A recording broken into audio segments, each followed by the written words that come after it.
Hi, today I want to talk to you about my first experience traveling abroad. This is gonna be a really eye-opening experience for me because throughout my entirety of my life, I always live in China, which is a pretty monotonous country. It has a single one ethnic majority, which is Han Chinese, which pretty much is 90% of the population in the entire country. And in my city, you never see anyone that look different. Everyone looks like they belong to the same place because genetically we're super similar, and we don't get a lot of foreigners. I think the only foreigner I ever seen is like one black teacher from my English class in my primary school, but that was about it. So the first time my parents actually took me to a trip abroad was in my last year of elementary school. So I think I was around 10 to 11 at the time, and we went to Malaysia, which is still not too far, but it literally blew my mind when I arrived at the airport there. Let me explain. So pretty much the majority of the time, we traveled within China, but like with Chinese culture, like every single place is slightly different. Every single city is slightly different, but you can still feel the majority of the culture and the way people behave in a Chinese city. Pretty much they're similar, okay? You can still see a lot of similarities between different people. That's why, although we're traveling, we still like haven't experienced too much different culture yet. So this is the first time I actually went on a plane. This is a lot of first. It's the first time I went on a plane. It's the first time I enjoy a vacation overseas. So we went to Malaysia. So we arrived at the airport. I forgot the city, sorry. But we arrived at the airport, and then we went out of the airport, and then everything looks so different. It just looks so bizarre. It's like a dream-like scenario. For a kid like me, like I have never seen anything like that ever in my entire life.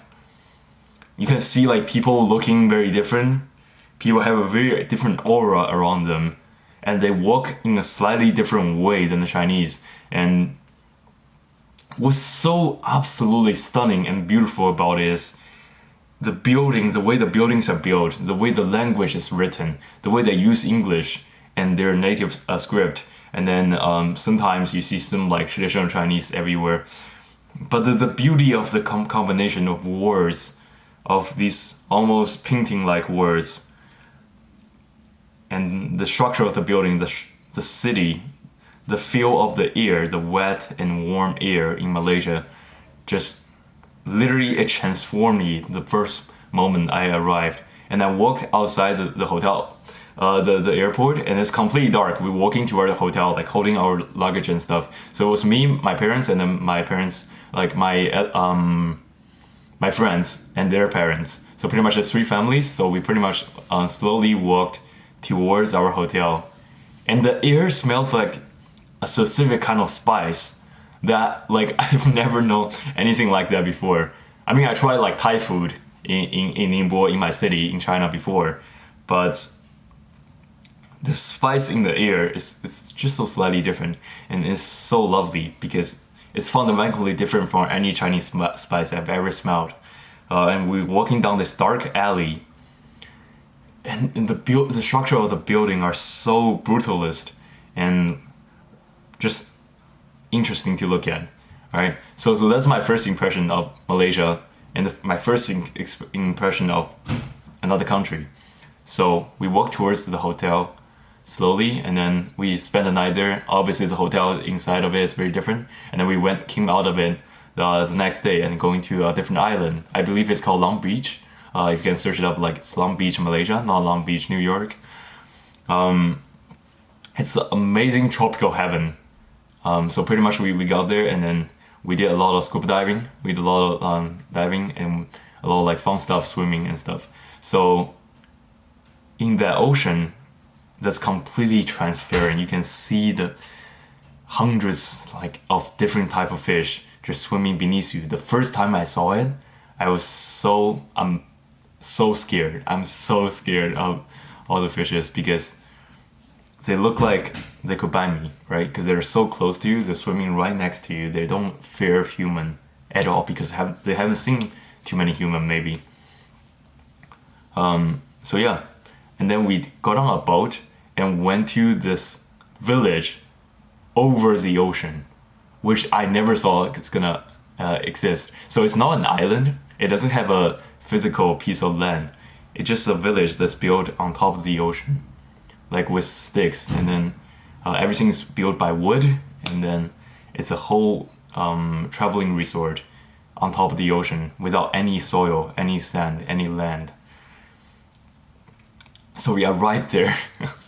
It looks so amazing. Every single house is built with one single type of wood that has this dark brown color, and the ocean beneath it is completely transparent and it reflects the sunlight in various different ways. And there's tons of fish, even on the boat when we are riding there. So the boat is kind of like weird structured as well. It has a main boat body and then like two pads on the side to help it glide on the water. So, it's amazing. But anyways, we arrived there and then I saw so many different type of fishes and so many different things that I never experienced in China. And it literally broadens my view. It broadens the plane of thoughts I could potentially have. I think it's in a very substantial way, because I personally think you should go travel a lot as a kid. You should go experience as many cultures as you possibly can to open your brains up to more new possibilities. Because I remember the feeling I had there in Malaysia, and I remember how I was after the trip. My brain is literally like opened after the trip. I have so many new ideas, so many new ways of potentially living my life. I thought about new ways that I can actually live my life, because in China I used to have just one single vision. So me growing up, getting good grades, going to good middle school, going to good high school, going to good university, and then becoming an office worker and work my way up on the corporate ladder. That's the only thing that was available to me. But when I went to Malaysia, I realized that's all a lie, because there are people out there, they're living in completely different lifestyles. There are people out there in the world, they're living a lifestyle so foreign, so dissimilar to you, then you guys cannot even comprehend each other.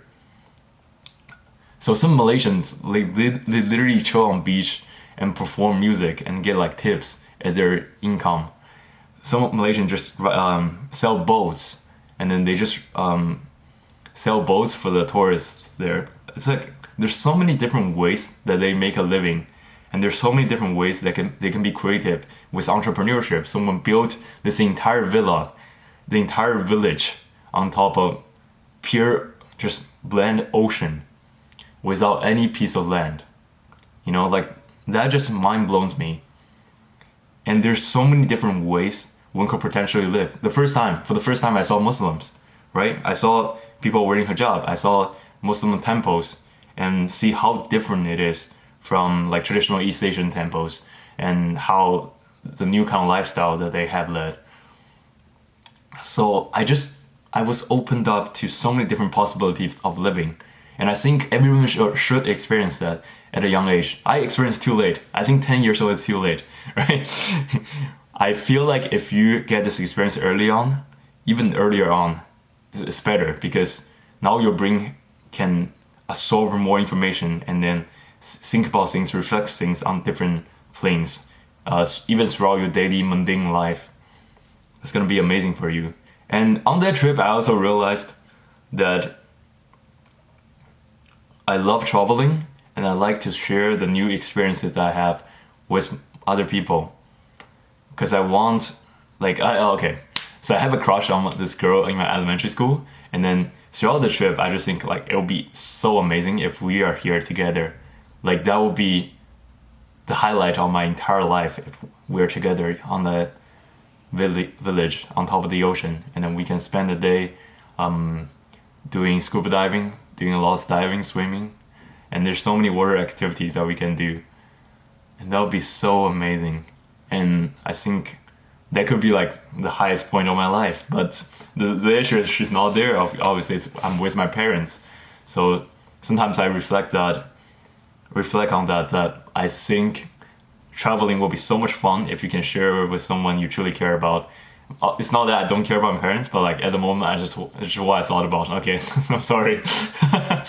But yeah, so that's pretty much it. That's my first experience traveling abroad.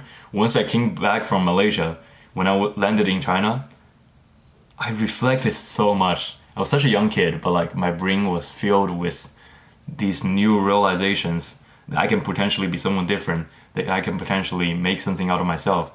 And when I was in Malaysia, I actually contemplated on escaping. So I actually contemplated on escaping from my parents and then become a homeless like kid in Malaysia forever. So my parents cannot find me. And then I just escape and then become like a Malaysian homeless people and then start from there. Because I feel like even a bad day in Malaysia is better than a good day in China, for me at least personally, because the weather is so good and the country is so colorful. People always seem to be enjoying themselves, which they are based on data. Like Malaysians' life satisfaction is so much higher than Chinese and like most of the world, because Southeast Asia in general, they have really happy cultures in happy countries. So pretty much I literally want to escape from my parents. I want to sneak out of my door in the last day of our trip, and then I just disappeared. They couldn't find me, so they'll probably take a plane back, or they ask the police to find me, local police. But I'm confident that I can escape from local police. I can never be found by local police. So I was planning this, but then like last minute I chickened out. Sorry, I went back with my parents. One of the reasons I think it's still very important. One of the reasons I actually went back with my parents to China and then they didn't escape, didn't like live freely in Malaysia as a homeless person. I was thinking about this girl in my elementary school. So if she doesn't see me, like she'll be very sad. And if I don't see her ever in my life, which I probably will not see her if I stay in Malaysia, right?